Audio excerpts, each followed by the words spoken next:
Hi, I'm Anna, and welcome to the Sompo Deep Cut. Today, we're traveling into Argentina, a country where grape growing shouldn't work as well as it does.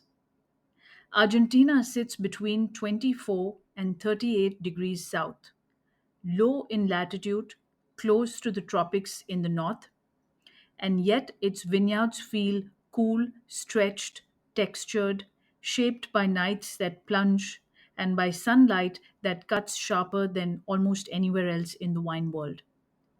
And the reason is always the same: altitude. Argentina's wine regions run for over 1,500 kilometers from Salta at the edge of the tropics down to the winds of Patagonia. Yet the vineyards share a single architectural rule: go high. Everything depends on it. At these latitudes, heat would overwhelm the vine if it weren't lifted into the foothills of the Andes. Even the lowest vineyards are around 500 meters above sea level, and many sit between 1,000 and 1,500 meters, with the highest reaching nearly 3,300 meters, some of the highest commercial vineyards anywhere in the world. Altitude doesn't just cool, it transforms. The diurnal swings can exceed 20 degrees. Nights extend the growing season, preserving acidity and aromas. Days bring intense sunlight and unusually high ultraviolet levels, thickening skins, deepening color, building tannin and anthocyanins. When you taste an Argentinian Malbec and feel both its softness and its depth, both its generosity and its tension, you're tasting the mechanics of altitude. But altitude alone isn't enough. Argentina lies in the rain shadow of the Andes, and most regions, even Patagonia, receive less than 200 rainfall a year. These vineyards survive because of an irrigation network that began in the 16th century, channeling pure Andean meltwater into reservoirs, canals, and ditches that run across the desert landscape. Flood irrigation is still the most widely used system. Around 70% of vineyards rely on it, sending sheets of water across free draining soils, soaking deep into alluvial layers that hold little organic matter. Drip irrigation is rising, especially in newer, high elevation plantings or where water scarcity makes precision essential. In many places, the cost of leveling land for flood irrigation now outweighs the cost of installing drip lines, particularly in sloped Andean foothills. The climate may be dry, but the hazards are real.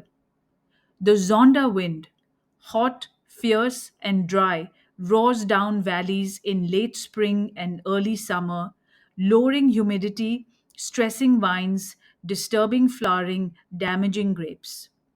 Hail is a constant threat, especially in Mendoza, where storms can destroy a crop in minutes. Netting is expensive, so only the most valuable sites are covered.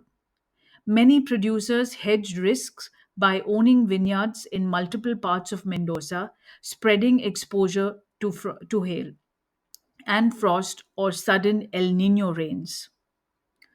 And frost, both at lower and higher altitudes, remains a danger, especially for flat areas and valley floors. To understand Argentina for this exam, you have to understand Mendoza because it accounts for about 70% of the country's vineyard area and two-thirds of production. It stretches from roughly 500 meters in the eastern plains to over 1,500 meters in the Yuco Valley, giving it more internal diversity than many entire countries. Northern and eastern Mendoza sit on the lower plains, warm areas fed by reliable river water that allow for high yields and large volumes of inexpensive wine. But hidden among these expanses are low yield plots of Tempranillo and Bonarda that can surprise with quality. Central Mendoza, often called the Primera Zona, has the longest reputation for fine wine. Here lie Lujan de Cuyo and Maipu, the heartlands of Argentina's historic old wine Malbec. Lujan de Cuyo, with vineyards between 900 and 1100 meters, produces Malbecs with deep color, firm tannins, medium plus acidity, and real aging potential. This is the site of Argentina's first DOC, Lujan de Cuyo, though the DOC classification is rarely used today. Maipu, lower and warmer, gives Malbec that is intensely fruity, full bodied, often higher in alcohol, and softer in tannin. It is also a stronghold for old wine Bonarda and Cabernet Sauvignon. And then there's the Yuco Valley, the region that changed how the world understands Argentine wine. Stretching from 850 to well over 1500 meters above sea level, the Yuko's high altitude vineyards produce grapes that ripen slowly and retain freshness even in bright sunshine. This is where the country's most modern, technologically advanced vineyards lie, where site specificity, clonal selection, and soil mapping have reached their most detailed expression, and where some of the most prestigious single vineyard GIs like Gualtalare and Paraje Altamira are forging Argentina's terroir driven future. Gualtalare in Tupungato sits on limestone rich soils between 1100 and 1600 meters. Malbec here is stouter, more lifted, with red and black fruit, herbal notes, and tannins that feel etched rather than broad.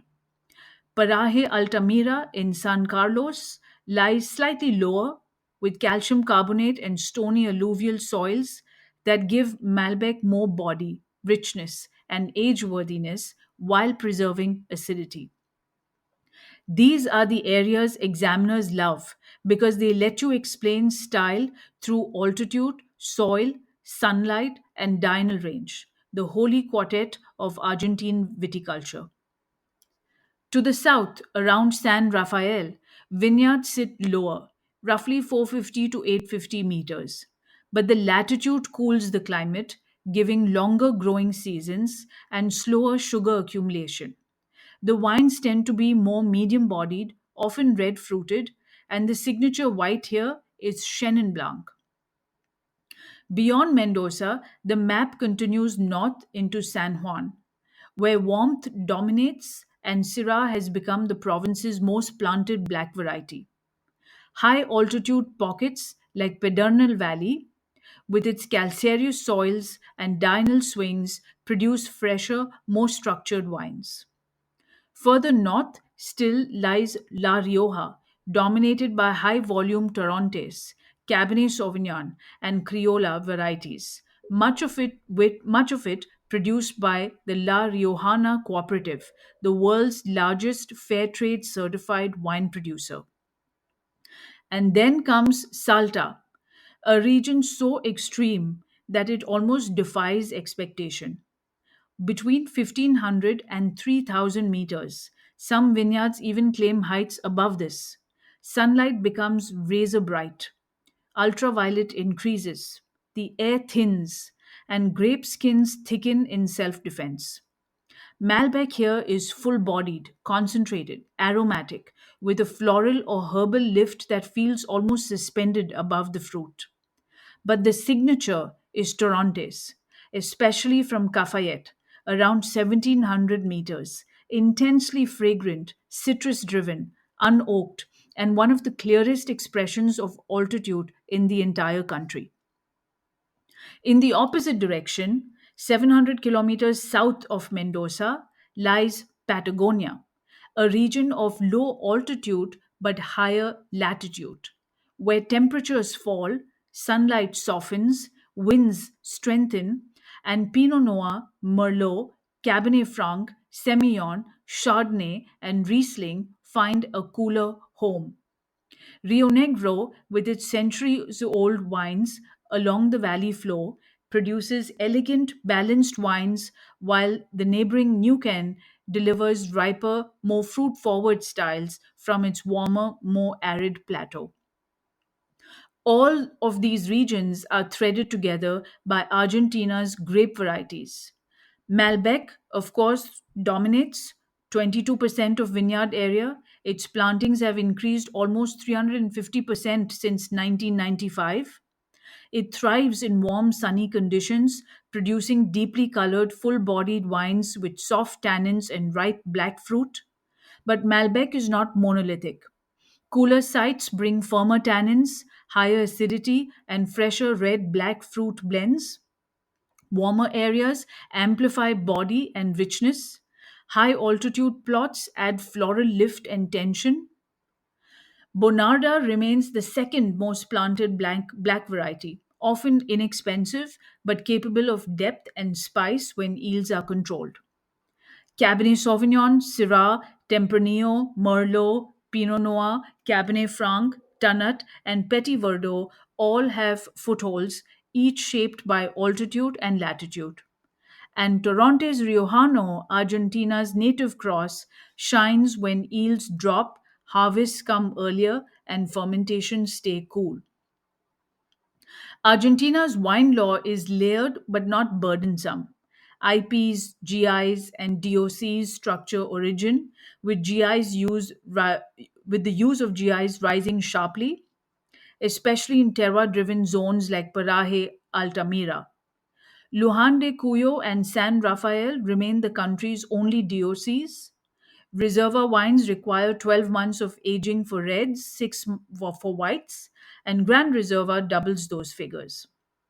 And beneath everything lies the business logic. Argentina produces similar volumes to Chile, Australia, and South Africa, but exports only about 20% of its wine. The domestic market, shaped by European immigration and long cultural association with wine, remains crucial, even though consumption has fallen sharply over the past 50 years. Malbec still accounts for around 60% of export volume. The USA is the leading market, followed by the UK, Canada, and Brazil.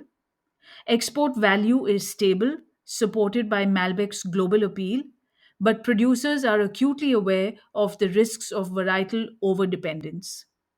Organizations like Wines of Argentina and Coviar are pushing diversification strategies, promoting white wines, high altitude Chardonnay, Cabernet Franc, and regional identities beyond Mendoza. At the same time, the industry is split between large scale producers like Grupo and Ficovita and family estates like Catina Zapata and Zucardi, whose innovations have shaped modern Argentine viticulture. Argentina's story, then, is one of elevation, physical, historical, and stylistic.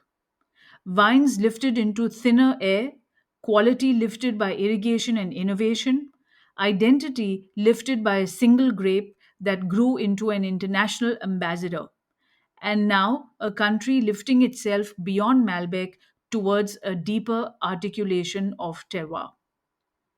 You'll find the full written companion article linked with this episode. I do thank you for listening, and I'll see you in the next deep cut.